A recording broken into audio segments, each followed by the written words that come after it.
Hey Lakers fans, George here, bringing you an important update on the Lakers' search for a center this offseason. And unfortunately, it comes with some not-so-great news about a potential target. Get ready, because finding a defensive anchor in the middle is a top priority for the Lakers after trading Anthony Davis. And while free agency seemed like a possibility for some options, it looks like one of the best potential targets might be staying put. We're talking about Indiana Pacers center Myles Turner, and reports suggest he's likely unavailable in free agency. The context is clear. Our defense needs a major upgrade in the paint. With AD gone, we need a new defensive anchor, someone who can protect the rim and rebound. However, the Lakers' salary situation limits our ability to sign top free agents outright. This made players who might become available, even in a weaker free agent class for centers, particularly interesting. Myles Turner, at 29 and entering his first free agency, seemed like potentially the best option out there.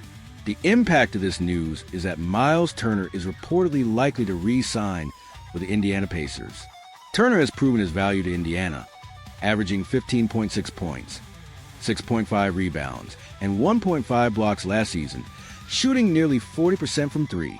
He's exactly the kind of two-way center who fits the modern game and addresses our needs. But the Pacers reportedly view him as essential to their contention window and are likely willing to pay the luxury tax to keep him. Analyzing the situation, this is tough news for the Lakers. We've reportedly been interested in Turner for years, trying to trade for him previously.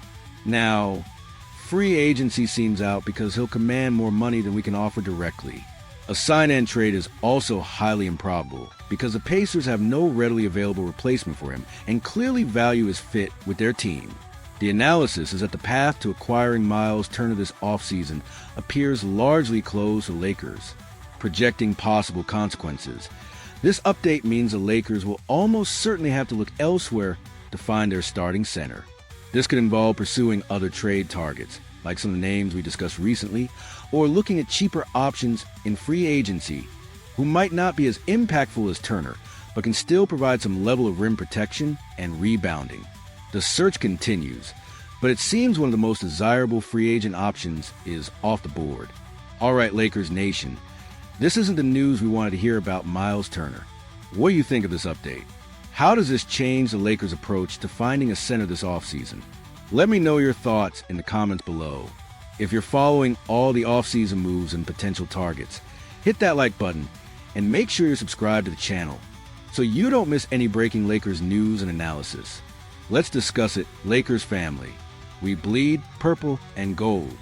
Hey Lakers fans, George here, diving into the latest offseason buzz as we continue our crucial search for a new center. Get ready, because finding that anchor in the middle is the absolute biggest priority for the Lakers this summer after our playoff exit. We saw clearly against the Timberwolves that Jackson Hayes isn't the answer as a consistent starter when the pressure is on. We need someone reliable, someone who can protect the paint and rebound at a high level. This is a glaring hole Rob Pelinka needs to fix. Naturally, with the free agency period approaching, names are starting to pop up as potential targets.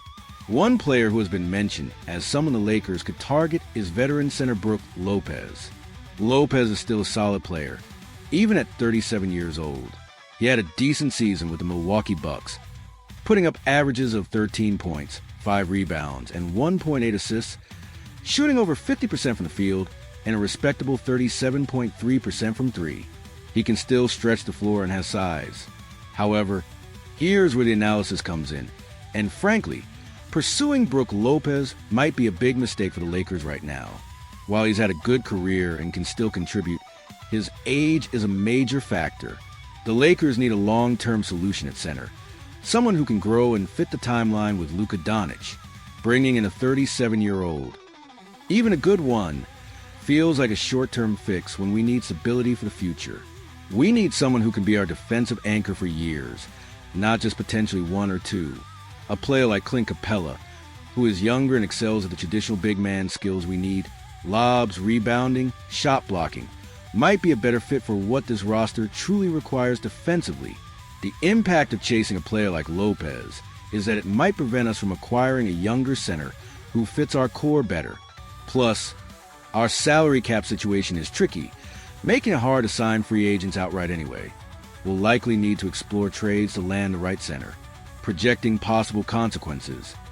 If we settle for a short-term option like Lopez, we might still have the same issues down the line and miss out on a chance to get a younger player who can develop alongside Luka and truly solidify the position for the next era of Lakers basketball.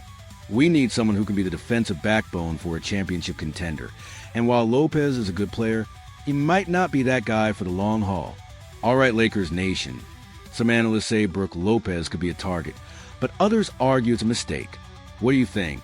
Should the Lakers pursue Brook Lopez in free agency, or should they focus on finding a younger center with a longer timeline? Let me know your thoughts in the comments below. If you're following all the offseason moves and debates, hit that like button and make sure you're subscribed to the channel so you don't miss any breaking Lakers news and analysis. Let's discuss it, Lakers family. We bleed purple and gold.